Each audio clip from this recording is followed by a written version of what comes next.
در شهر دوشنبه پایتخت تاجیکستان بلاگر اوزرتبار از روسیه حسین اسانوف یا گوسین گسانوف را مثل پرزیدنت پیشواز گرفتند. او را علاقه برابر پایین شدن از زینه‌پایه‌های هواپیما نبیره پرزیدنت تاجیکستان، پرزیدنت فدراسیون گشتین زودای این جمهوری اسماعیل محمد ظاهر پیشواز گرفت و سپس بلاگر با همراهانش به کاروان ماشین‌های گرانبها سوار کرده در کوچه‌های مرکز پایتخت سیر دادند و اون هم در حالی که درای حرکت کاروان ماشین‌های حسین اسانوف و همراهانش حرکت دیگر واسطه‌های نقلیات را منع کرده بودند و ناظران بازرسی دولتی اتومبیلی در هر چهارراه گذاشته شده بودند و به قبل روزها چست می‌دادند. خود بلاگر تفسیر کرده است که او را در یک مهمانخانه در یک منزل پرزیدنتی مساحتش 600 متر مربع جای کردند و از ترازه‌های سرشمار این منزل منظره بهترین مکان‌های پایتخت تاجیکستان و کوه‌های زیبای اطراف دوشنبه نمایانند. هدف رسمی بازدید حسین اسانوف از تاجیکستان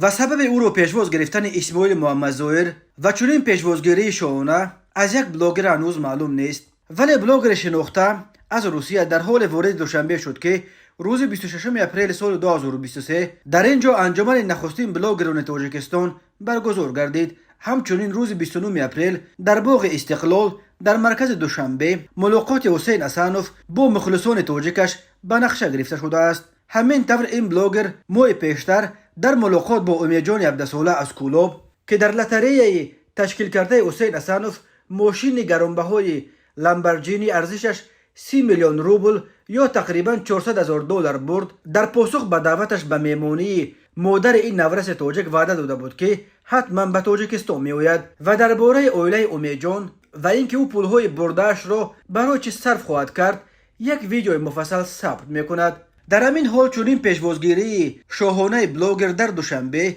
در جامعه واکنش‌های مختلفی را به بار آورده است. برخی از چنین استقبال شاهانه به خصوص از منع کردن ماشین‌ها درای حرکت کاروان ماشین‌های حسین اسانوف انتقاد کرده نوشتند از کی باز بلاگرها در تاجیکستان مثل پرزیدنت پیشواز میگیرند و اما گروه دیگر چنین خراجات را برای بهبودی ایمیج کشور درست میشمارند و به عقیده آنها حسین اسانوف با آنکه در اینستاگرام بیش از 26 میلیون و در دیگر شبکه‌های اجتماعی نیز چندین میلیون پیرو دارد میتواند با نشر تاثیرات مثبت خود از سفرش به تاجیکستان برای معرفی و تبلیغ جمهوری به خصوص امکانات سیاحیش خدمت بزرگی کند.